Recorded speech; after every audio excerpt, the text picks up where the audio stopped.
You can't feel another person when you're feeling your own stuff.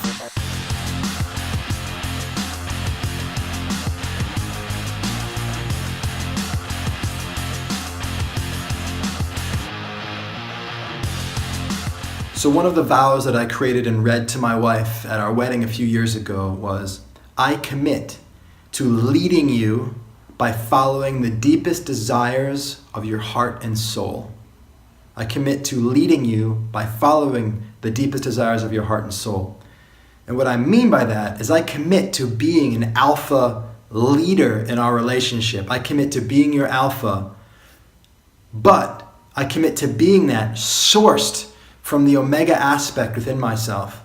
And what I mean by that is I commit to only leading you in directions and only making decisions for you that through my deepest vulnerability, through my deepest willingness and ability to feel you and to feel what you most want and what you most love. And so I have to remind myself of this often. I have the vows printed out. I read it from time to time and remind myself that, yeah, I can lead my wife. I can make decisions about what we're going to do, where we're going to go, where we're going to live, and all those kinds of things. But the only way that I can do that, because of my commitment and my promise, is to be so deeply aware of what she feels and what she wants in her deepest heart. Not what necessarily she says, sometimes yes, but sometimes no, what she really wants. And I can only get that if I slow down, if I listen, if I'm really present, all stuff that I remind myself to do. I'm not saying I do it all the time, but this is my orientation, it's my directive, it's my mission.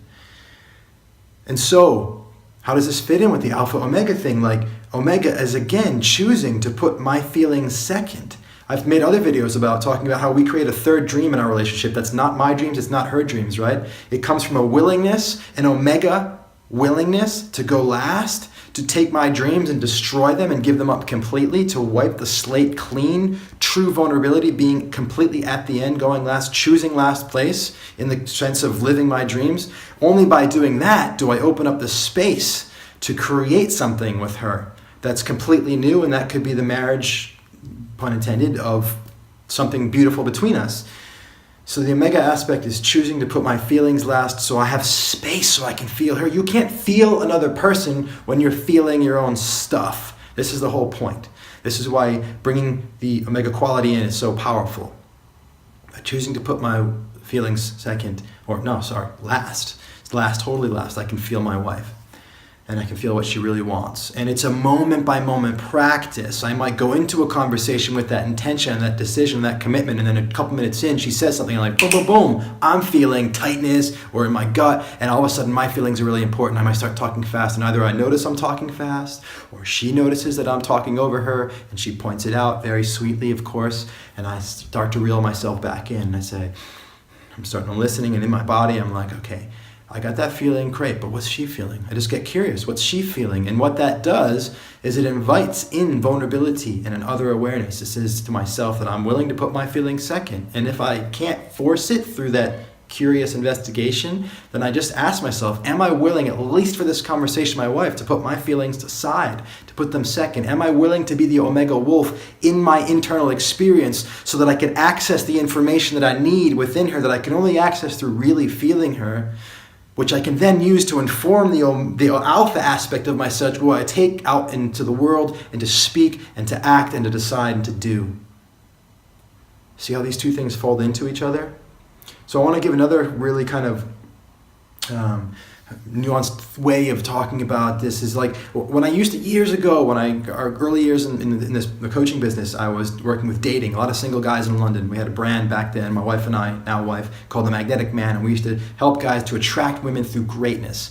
And one of the main things that we help guys do is to figure out how to ask women for something. Typically a phone number was the first thing they would want to figure out how to ask for, or how to ask for sex. And see, guys knew, a lot of guys that came to our programs, they knew they didn't really feel completely connected with this idea of being a full-on alpha male, where you just go out and you demand what you want from the world, right? You just say, I want sex with you, or I want your phone number, oh, you do this to me. Because they'd see that, and they'd consider that kind of macho, jerky behavior just didn't sit with them. It didn't match their values. Although it seemed to be polarizing and turn women on, it just didn't sit with them. They didn't want to play that game, but they still needed to be powerful, impactful, and create a polarization so they could attract the women. So what do? And so as soon as you go, well, the obvious thing to do is to be polite, right? Like mom taught you. Ask them, could I have your phone number? It's like, oh my God, even just saying that, I get like all gross. I'm sure if you're a woman watching this, you probably didn't like that either. But asking it's a nice logical next step as opposed to demanding, but it's not nuanced. And it's also not folding the omega back into the alpha, because the beginning of the omega aspect is noticing that, oh, a woman's got feelings too, and just demanding something from her isn't very nice. I don't want to be a date rapist or anything like that. So I'll be nice, and I'll open myself to what she's feeling. I'll feel her, which is where this idea is even sourced from. I'm paying attention. My mom taught me to be nice and to feel for other people's feelings, and so I'm feeling her feelings. And all of a sudden, and so the obvious thing is to just ask her if it would be okay, if she would want that, right? But this is where you're missing out. I'm not saying be the omega wolf in all aspects, both in your feeling and your being. I'm saying have an aspect, a part of yourself that can touch the omega way, place, and be in that part. And so you feel that, but then you take that information, the information you gain through your omega aspect, through your vulnerability, through your openness, through your willing to put your feelings last. Take the information you gain about her wanting to not be pushed around or forced or cajoled or demanded into anything, and the empathy you have for her, and bring it back and fold it into your alpha aspect and integrate these two. So what would it be? What would it look like if I was not demanding and at the same time I wasn't asking? So what's left? It's very simple, just a declaration. A declaration of your desire. A declaration like, I want your phone number. I want to talk to you. I want to take you out. Baby, I want to take you to a hotel this weekend. Our parents have been in town for so long, we haven't had any privacy in the house. I'm taking you here, I'm doing that. Or, I want to sleep with you tonight. I want to have sex tonight.